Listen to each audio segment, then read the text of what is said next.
Olá, seja bem-vindo a mais uma aula da Medicina Interna do Hospital das Clínicas da USP.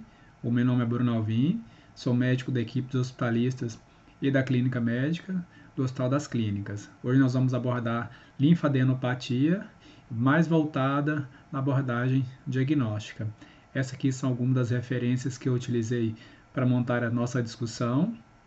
Quando a gente fala de linfadenopatia, aqui eu vou focar na linfadenopatia periférica, voltada no paciente adulto. As linfadenopatias no paciente da pediatria tem outra etiologia, tem outra forma de avaliação, e aqui o nosso foco é no adulto e nas adenopatias periféricas. Falamos de periférica porque é a adenopatia que a gente, ao conversar com o paciente e ao examinar, nós conseguimos documentar a presença de linfonodos palpáveis. As adenopatias, que nós falamos que são centrais, a gente só consegue fazer o diagnóstico através de exames complementares. Então aqui o nosso foco vai ser nas adenopatias periféricas no paciente adulto.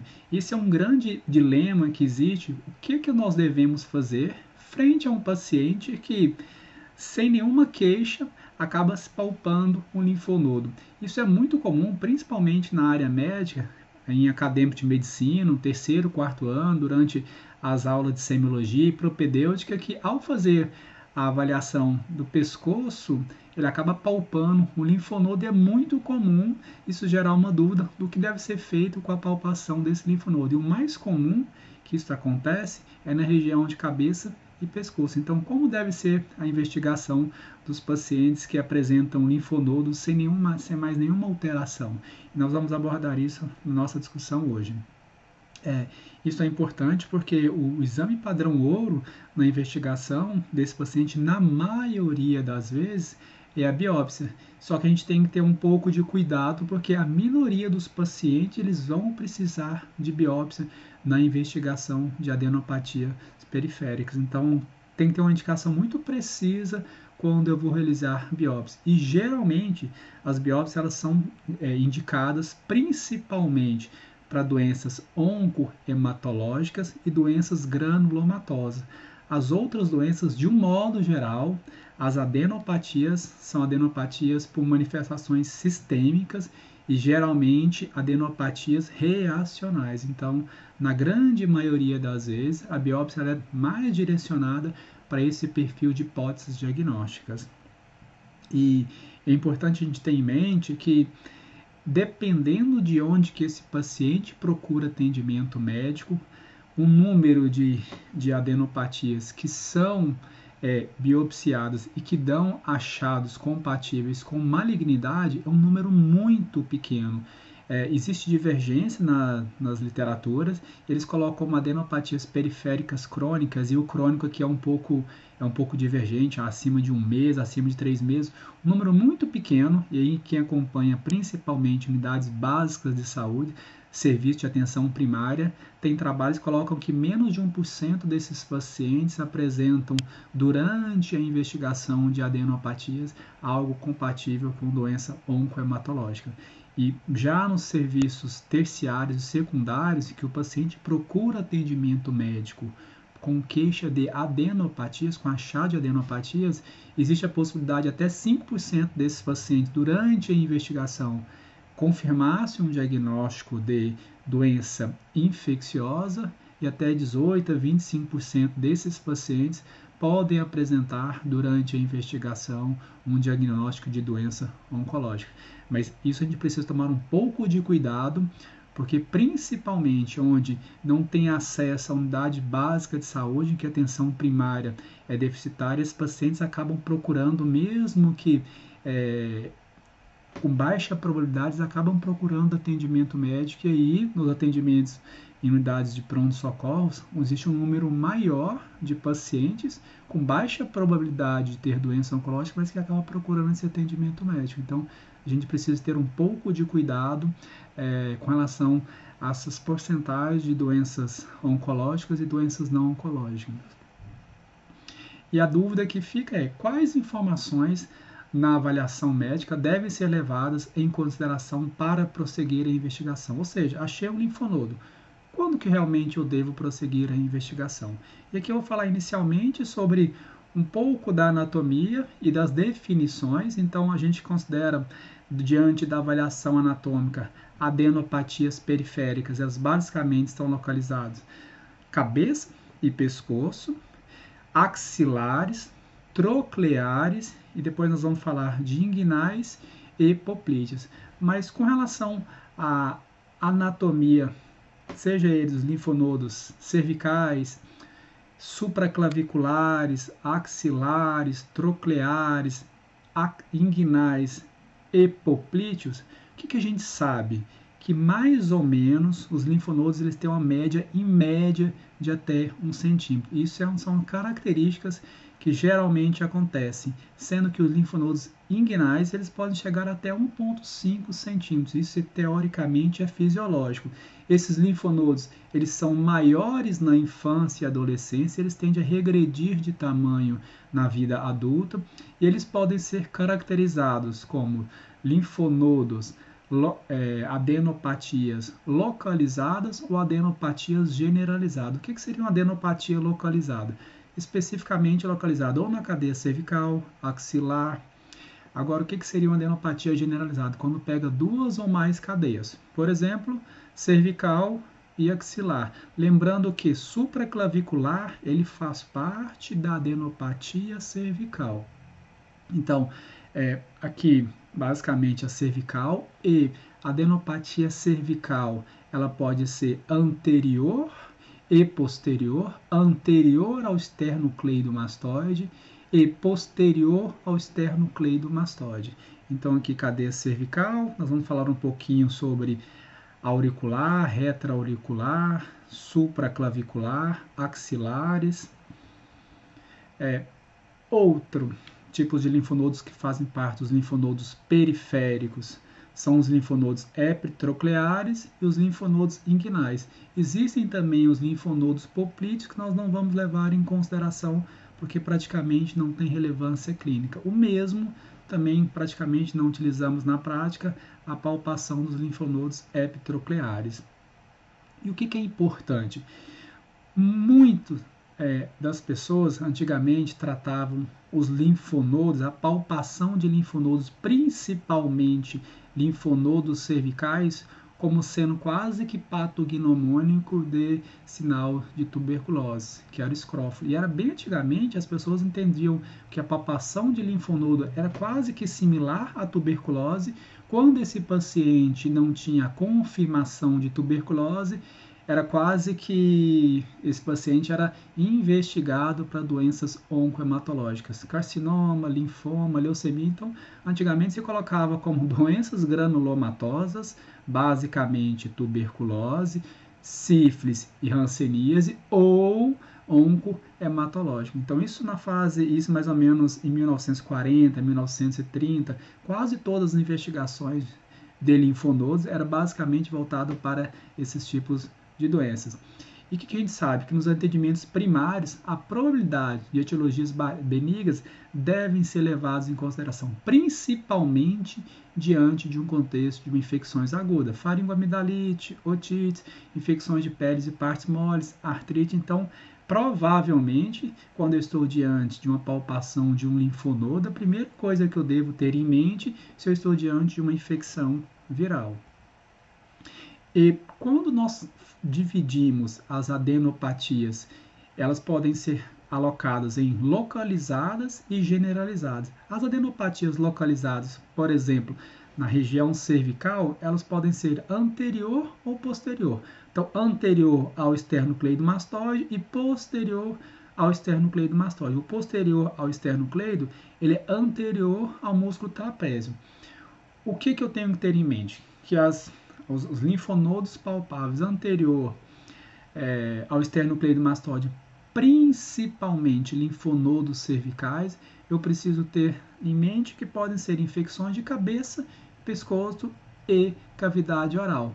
Além dessas infecções de cabeça e pescoço, tomar bastante cuidado com infecções sistêmicas, ou seja, que tenha acometimento cervical, mas que tenha também acometimento extracervical. E aqui a gente leva sempre em consideração, principalmente axilares, e pode ter associação com hepatoespleno. Quais são essas doenças? EBV, citomegalovírus, tóxico. Então, isso aqui mais para cometimento de cadeia cervical anterior.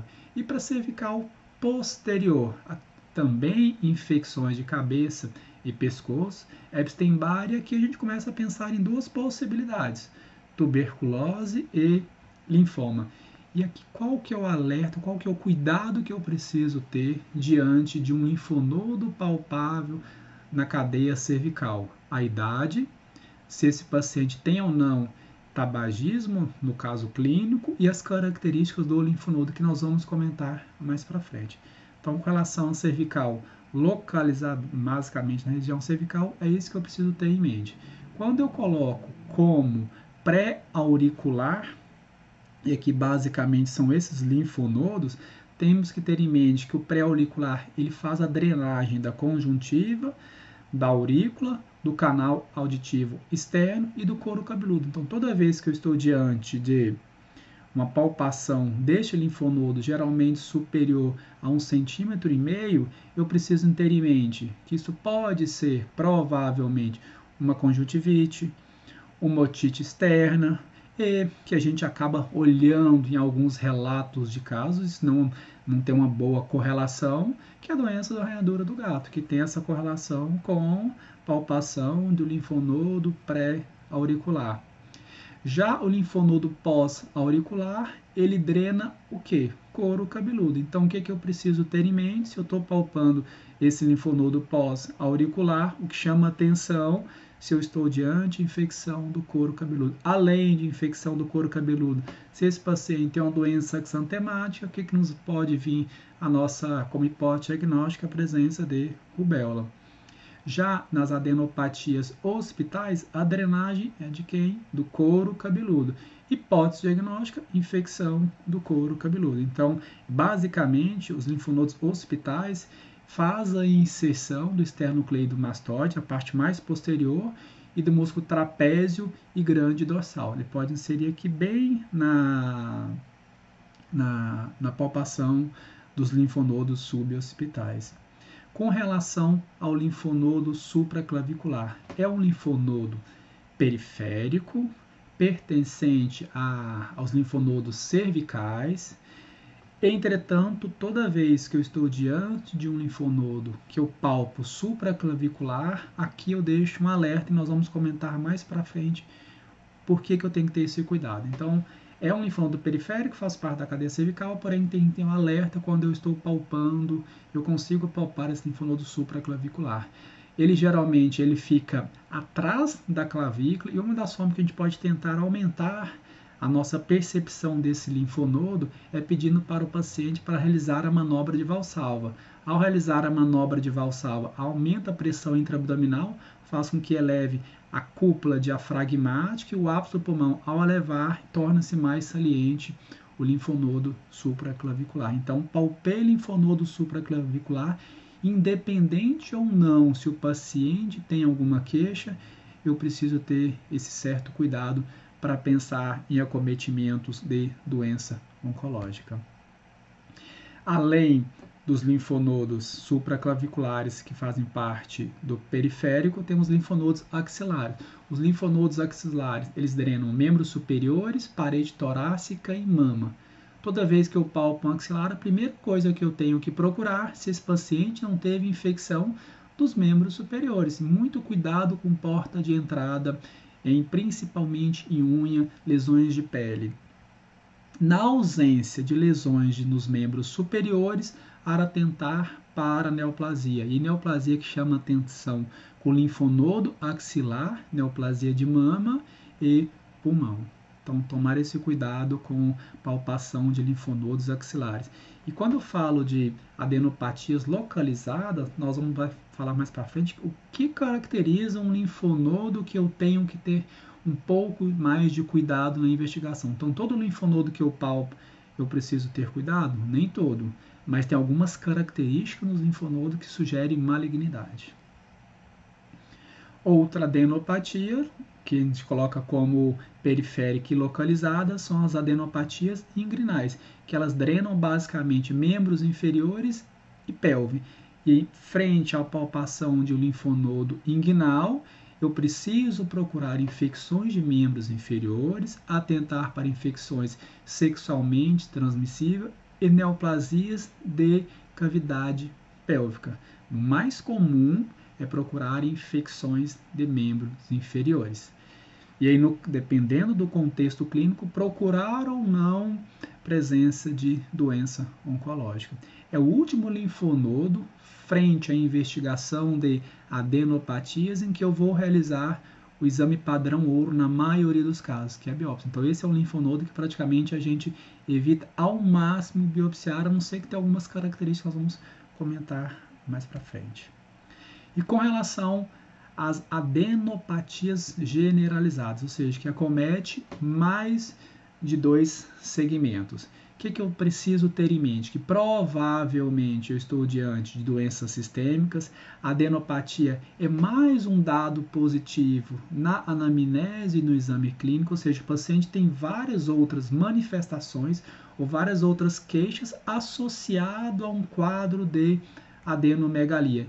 E os exames complementares, eles irão nos auxiliar no diagnóstico etiológico da adenomegalia. Por exemplo, é um paciente que tem alopécia, racho cutâneo, racho malar, queixa de artralgia, anemia e tem adenomegalia. Provavelmente eu estou diante de uma mulher jovem de lúpus eritematoso sistêmico. Então, os exames complementares provavelmente vai me auxiliar no diagnóstico e não obrigatoriamente ou o linfonodo vai ser o problema principal no caso clínico de uma paciente com adenopatia generalizada. Então, nas adenopatias generalizadas, eu tenho que ter em mente doenças infecciosas, e aqui HIV é uma que chama atenção, principalmente na infecção aguda, até 2, 3 semanas de infecção.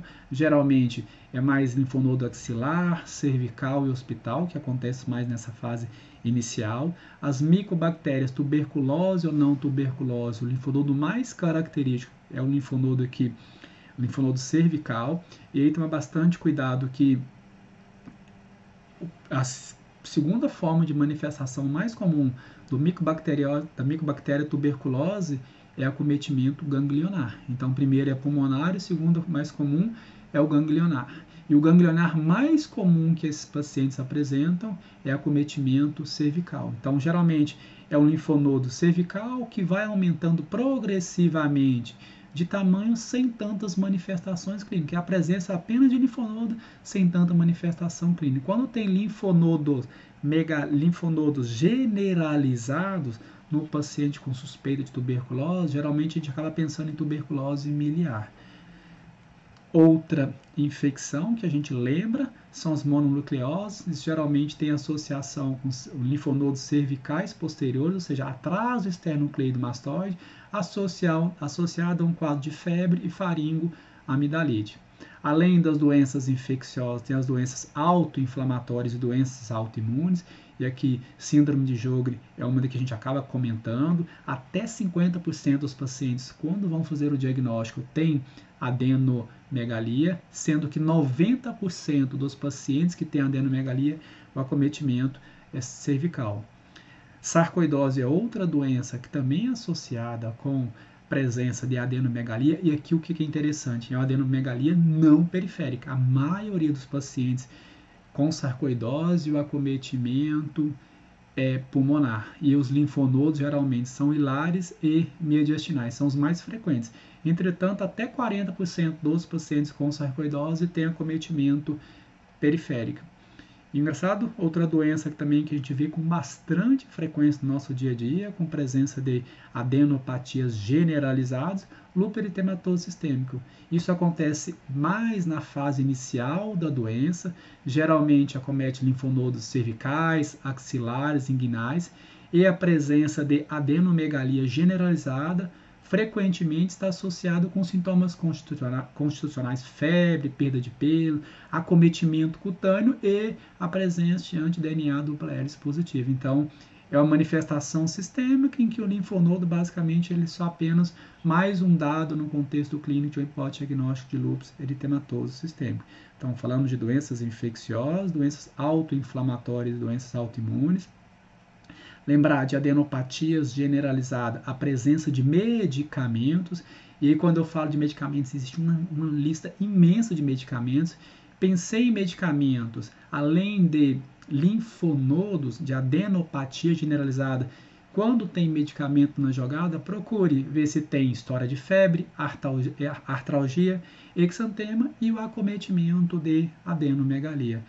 Um medicamento que a gente vê no nosso dia a dia, que é frequentemente descrito, é a fenitoína. E lembrar que a fenitoína nem sempre tem associação com a doença do soro, ou seja, tem essas outras manifestações, podem ter exclusivamente apenas adenomegalia. Então, fenitoína é um medicamento bem descrito na literatura, que a gente vê não com muita frequência, mas na investigação a gente acaba procurando esses pacientes. Além da fenitoína, o que chama atenção de medicamentos são tratamentos para hipertensão, tratamentos para prescrição de antibióticos, então alopurinol, IECA, beta-bloqueador e aqui atenolol, que chama mais atenção, hidralazina, antibiótico como penicilina, cefalosporina e os anticonvulsivantes como carbamazepina. Então, procure na investigação clínica de adenomegalia ou adenopatia generalizada a prescrição de medicamentos. E aqui falamos agora, que eu vou apenas citar, não é o nosso objetivo, várias doenças raras que podem cursar com adenopatia generalizada. Vou apenas para exemplificar, não é o objetivo da nossa discussão aqui hoje, mas só para entender que tem doença de Castleman, Kikuchi, Kawasaki, amiloidose, doença de Kimura, doença relacionada à IgG4, e aqui eu apenas coloquei essas comorbidades, só para a gente ter em mente que pode, às vezes, estamos diante de uma investigação de uma adenopatia ou de doença rara, só para a gente lembrar que existem algumas doenças que são bem mais raras do que nós estamos acostumados a ver, e aí tem que ter, pelo menos ter isso em mente, que pode ser alguma dessas doenças, lógico, após a anamnese, após o exame físico, após excluir as doenças mais prevalentes, e aí, se no caso clínico não fizer sentido as outras hipóteses diagnósticas, a gente atentar para doenças mais raras. Mas voltando à nossa pergunta inicial, quais informações na avaliação médica devem ser levadas em consideração para prosseguir a investigação? O dado mais importante na investigação de adenopatia, seja generalizada ou localizada, é a anamnese e exame clínico. Ele deve ser direcionado, geralmente, ele leva um diagnóstico diferencial de linfadenopatia periférica. E ele, sim, baseado na anamnese, vai auxiliar nos exames complementares adicionais. Então, eu preciso de ter uma boa anamnese para saber o que eu vou solicitar de exames complementares. E a anamnese, ela começa com a idade. Eu sei que, por exemplo, acima de 40 anos, tem algumas doenças que têm maior chance de cursar com adenopatias. Então, a idade é importante. Saber aonde que esse paciente, qual é a procedência dele, se é de meio rural ou não, para a gente pensar, por exemplo, infecções fúngicas. Procurar na história clínica se tem alguma queixa, por exemplo, de hábitos e vícios, consumo de bebida alcoólica, tabagismo. Então, isso aumenta a chance desse paciente ter neoplasia de cabeça e pescoço. Se tem alguma queixa pulmonar, se tem alguma queixa de trato gastrointestinal, se tem lesão de pele.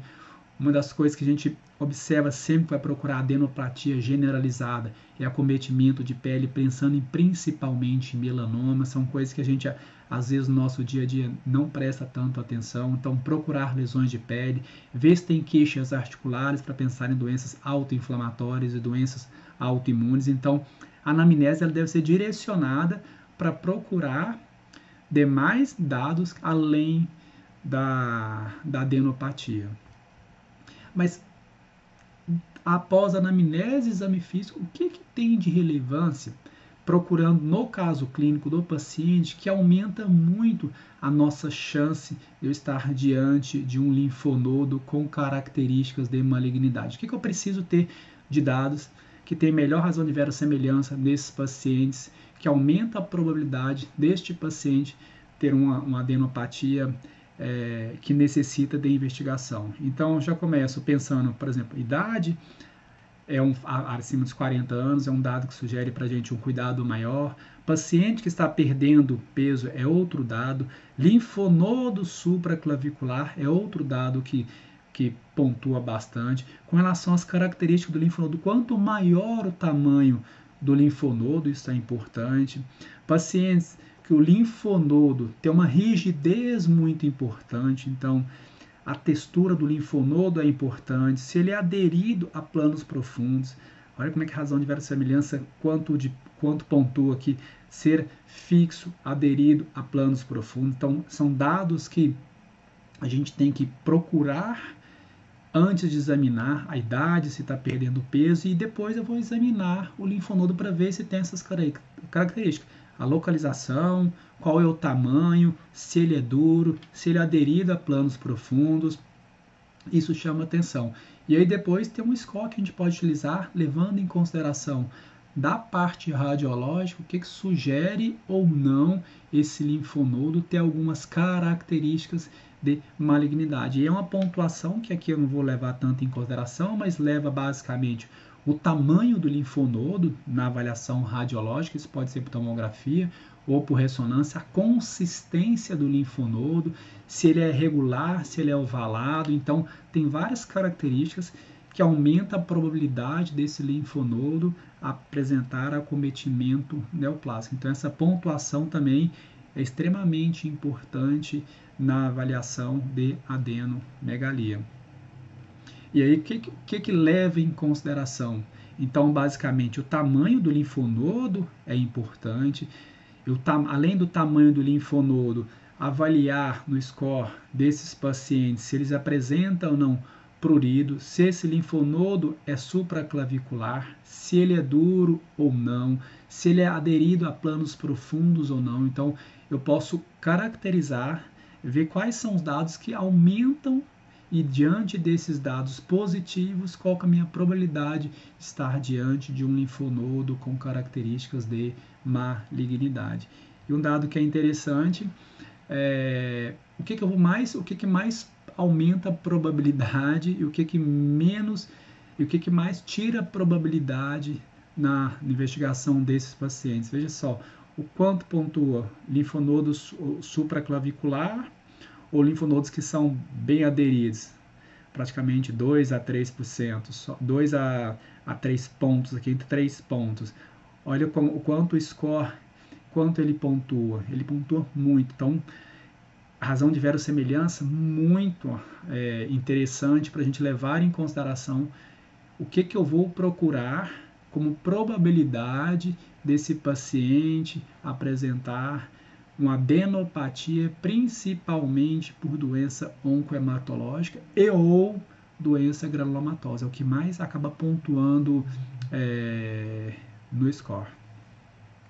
Com relação às considerações finais, a linfadenopatia localizada, se não houver mais queixa na anamnese e no exame físico, sem achados de adenopatia suspeita para malignidade, podem ser observados por 3 a 4 semanas e reavaliados posteriormente. Ou seja, você está avaliando um paciente, ele chegou no teu consultório, no pronto-socorro, na unidade básica de saúde, ele tem um linfonodo cervical, ou esse linfonodo cervical não tem as características que nós descrevemos anteriormente, ou seja, não é um linfonodo grande, não é duro, não é aderido a planos profundos, esse paciente não está perdendo peso. Eu posso observar esse paciente por 3 a 4 semanas e aí sim eu reavalio depois se esse linfonodo simplesmente desapareceu ou se ele progride. Esse tempo de 3 a 4 semanas, se for, por exemplo, uma doença oncológica, esse paciente não vai ter problema em ser reavaliado depois de 3 a 4 semanas, porque inicialmente ele não tem mais nenhuma queixa que sugere para a gente uma doença oncohematológica. Ele tem apenas um linfonodo e eu posso observar em 3 a 4 semanas para avaliar como que esse linfonodo ele vai evoluir. Lembrando que as principais causas de linfonodos na região cervical são infecções. E aí 3 a 4 semanas não seria um tempo que a gente poderia ficar tão preocupado a ponto de perder um diagnóstico de uma doença oncológica. Então, linfonodos localizados, sem demais achados, esse linfonodo não tem queixas de malignidade, achados no exame físico sugerem malignidade, a gente pode reavaliar esse paciente em 3 a 4 semanas. Isso é basicamente focado na anamnese e no exame clínico, que deve ser direcionado para a procura de malignidade no exame físico. E o que eu devo procurar na anamnese e no exame físico diante de um paciente com adenomegalia? Se tem idade superior a 40 anos, se tem associação com perda de peso, se o linfonodo é supraclavicular, se tem consistência pétrea, se é aderida a planos profundos, tamanho superior a 9 centímetros cúbicos e se há presença ou não de prurido. Lembrar que esse score ele acaba refinando ainda mais os pacientes pacientes são improváveis de ter linfonodos suspeitos para malignidade. E é interessante que tem alguns dados que sugerem, mas ele é importante principalmente para quê? Para tirar os pacientes dessa alta probabilidade de ter de doença oncológica. Bem, era isso que eu tinha para trazer para vocês. Espero que tenham contribuído. Se tiver qualquer dúvida, mande aqui que a gente responde com o maior prazer. Um abraço.